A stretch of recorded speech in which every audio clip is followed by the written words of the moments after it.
หลังจากที่เฮาไปวัดป่านาคนิมิตมาแล้วคลิปนี้เฮาก็จะไปต่อที่วัดพระมหาธาตุเจดีย์โคสปัญโยศรีพนมอยู่อำเภอป่าปากจังหวัดนครพนมผมก็เคยขับรถผ่านซื่อๆกันหลายเดือนที่ผ่านมาแล้วแต่ก็บ่เคยแวะมาเที่ยวจักเทื่อนี้เนี่ยผมมาเที่ยวเทื่อแรกเลยตั้งใจมากครับเฮามามื้อนี้ตรงกับมื้อพลเอกประวิตรมาพอดีแต่ว่าเขาเจ้ามาช่วงเช้าเฮามาช่วงบ่ายไปเดี๋ยวสิพาย่างเข้าไปเบิ่งพร้อมกันเลยเข้ามาข้างในนี่โอ้โหใหญ่อีหลีว่างามอีหลีตอนนี้เขาเจ้ากำลังเก็บของที่เขาเจ้าจัดพิธีในมื้อเช้านะเดี๋ยวสิพาย่างเข้าไปเบิ่งนี้ย่างเข้ามาแล้วก็จะมีองค์พระอยู่มองนี้ไปเดี๋ยวผมสิพาย่างเลาะไปเรื่อยๆผมต้องบอกว่าเป็นเจดีย์ที่ใหญ่อีกมองนึงมีหลายชั้นพร้อมถ้าเฮาจะขึ้นไปข้างเทิงมันก็จะมีทางบันไดย่างขึ้นไปหรือว่าผู้ใดบ่อยากย่างเฮาก็ย่างมาข้างหลังนี่ก็จะมีมองลิฟต์ขี่ลิฟต์ขึ้นไปได้เจดีย์จะมีทั้งหมด6ชั้นไปเดี๋ยวเฮาจะขึ้นลิฟต์ไปเฮาต้องขี่ลิฟต์ขึ้นไปเท่านั้นย่างขึ้นบ่ไหวเมื่อยหลังจากออกจากลิฟต์มาแล้วเดี๋ยวเฮาจะเลี้ยวซ้ายแล้วก็ย่างเข้าไปสังเกตเบิ่งพื้นกระเบื้องคือจังมันถึกน้ำได้มั้ยหรือฝนมันสาดเข้าบ่หรือน้ำมันหัวมาเวลาฝนตกย่างมามองนี่ก็ค่อนข้างที่จะมืดนิดนึงเพราะว่าเขาเจ้าบ่ได้เปิดไฟย่างมาฝั่งซ้ายมือมันจะมีกระจกเขาเจ้าจะเฮ็ดกระจกกันไว้เลยนะกำแพงนะยานคนตกหรือเปล่าเลยเฮ็ดกระจกเซฟตี้ไว้ส่วนฝั่งขวามือของเฮาก็จะเป็นมองย่างลงไปเพื่อที่จะไปเบิ่งวิวอยู่ข้างนอกมาเบิ่งบาดนี้โอ้โห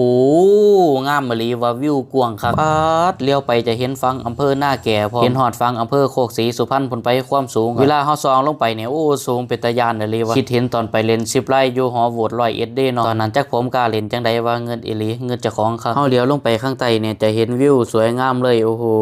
อยู่ข้างเทิงเขาเจ้ากำลังสร้างอีหยังก็บ่รู้เขาซ่อมหรือเปล่าเดี๋ยวจะพาย่างมาเบิ่งหม้องนี้มันมีทางไปบ่เหมือนแบบมันแคบๆเข้าไปเรื่อยๆอ่ะโอ้มันเป็นอันนี้เนาะมันสุดแล้วมันบ่มีทางไปเดี๋ยวผมจะพาขึ้นไปเบิ่งวิวข้างบนว่ามันจะสวยงามขนาดไหนแต่ว่าบันไดก็หลายขั้นนิดนึงถ้าผู้ใดเจ็บแข้งเจ็บขาก็ลำบากนิดนึงพอขึ้นมาฮอดด้านบนแล้วเลี้ยวลงไปโอ้วิวงามอีหลี